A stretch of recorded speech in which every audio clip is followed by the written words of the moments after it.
Howdy, Tell Jaguars. We're here to tell you how we can bring students forward for at-risk meetings, or some of you may have called them RTI meetings on your former campuses. So this is what you do when you are concerned about something about a student and you feel like intervention needs to be tracked in some way. So you go to your Staff Resources 2018 folder in your Google Drive. And everybody has their drives organized a little differently, so I just skipped all the steps of how I get to mine because yours is probably looking different than mine. You open it up, and usually we see this in arrival dismissal at the top. You're going to scroll all the way to the bottom and open up the S.I.T meeting request.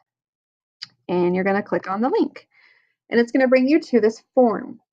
The form says, please submit the following request to schedule a S.I.T meeting to discuss student concerns. So I'm going to pretend like I have a student in my class named Oscar Stout, because that's my dog's name and I love him very much. And that I am Miss Silva. And so Miss Silva is bringing forward Oscar Stout and needs some RTI or at-risk meetings and people to talk through what's going on with Oscar in her class. So then we're going to have to choose our meeting date preference number 1.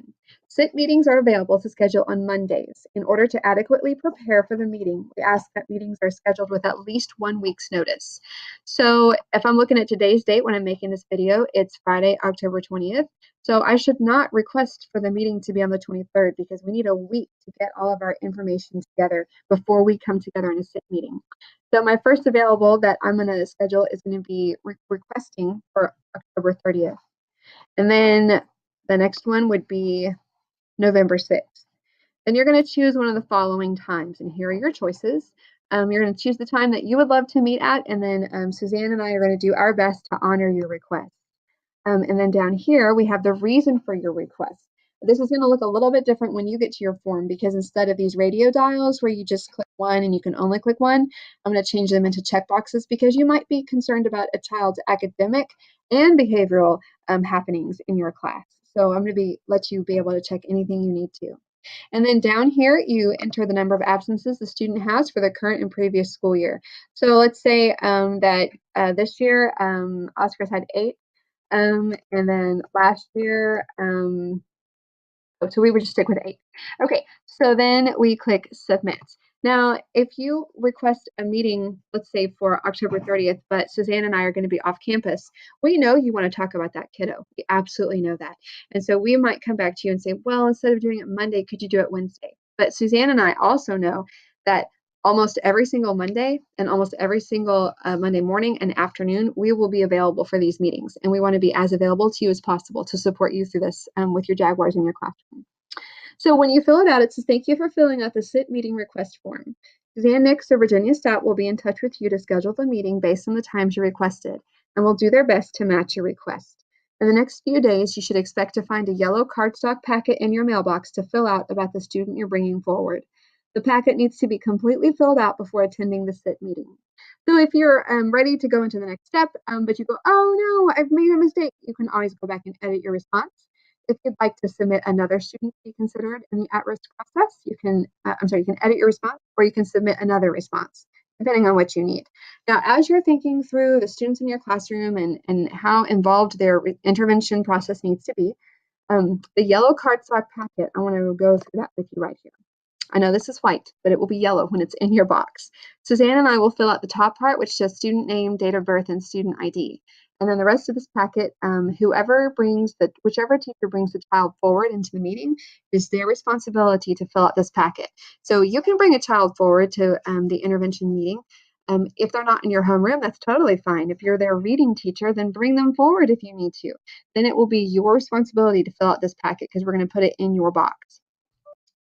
So you're going to go into their Kim folder, you're going to go into eSchool, and you're going to figure out as much of this as you can. You know who their homeroom teacher is. You'll be able to figure out if they've had special education, if they've been retained, if they've used 504. This box over here is going to mirror what you clicked on the form for your reasons for bringing that child forward. This box down here, the actions discussions, that's more for Suzanne and I to use, Suzanne and me to use, so that way we can keep track of what we talk about in the meetings. Then we have testing information. So since we're in the first 9 weeks, we're going to want to know as much of this information as possible because we can always make better informed decisions if we have more data. So you'll fill out as much information as you have.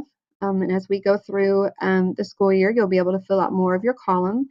So you're going to find a lot of this information in their CUME folder.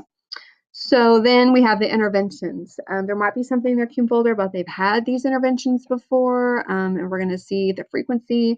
We want to know if they're seeing an actual interventionist, who they're working with. Down here, I want to point out there's a behavior plan in here that would count as a classroom contract. We don't mean like a behavior plan A or B or 1 or 2 or whatever like the big series behavior plan is. If you're using a classroom behavior contract, we want to know that. We want that to be notated on here. And the last line right here is beginning, middle, end of year conference. So a lot of us, we've already had that beginning of year conference on October 9th. So we would be able to check this box right here if we're a third grade teacher bringing a child forward. We just check that very first box. Okay, so you come to the meeting, we talk about the student, we figure out great interventions to try with them, and the teacher who brought the child forward is going to walk away with this piece of paper. We're going to take that yellow cardstock packet from you. We're going to keep it on file here in the office to keep them on our list and on our radar for our watch list. And then the teacher walks away with this intervention documentation sheet. More than likely at that meeting, we are going to come up with some fantastic interventions to try with the student to help them become more successful. So we're going to have their name. We're going to have the date of the intervention team meeting. We're going to have the week that they're going to start these interventions.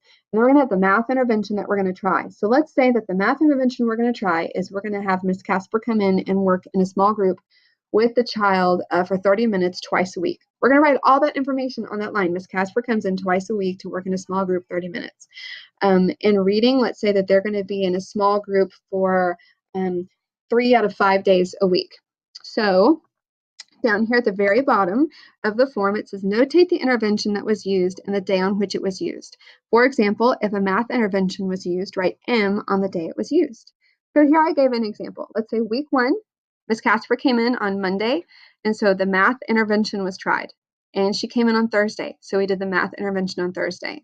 Let's say there's also a behavior intervention contract or behavior contract of some kind. So we did behavior contract on all these days. But let's say the next week, Ms. Casper was absent or she was at a training, so she didn't do the math intervention on Monday, and she didn't do it on Tuesday, and she didn't do it on Wednesday, but she did it on Thursday. And let's say that we did our behavior contract on Monday, Tuesday, and Wednesday, but we ran out of copies on Thursday. And we just didn't think about doing it on Friday.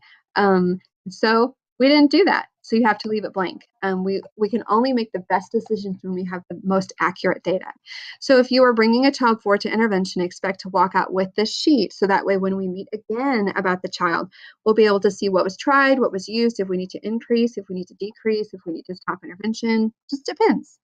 Okay, if you have any questions, we would love to hear from you. And other than that, hope you all have a great day.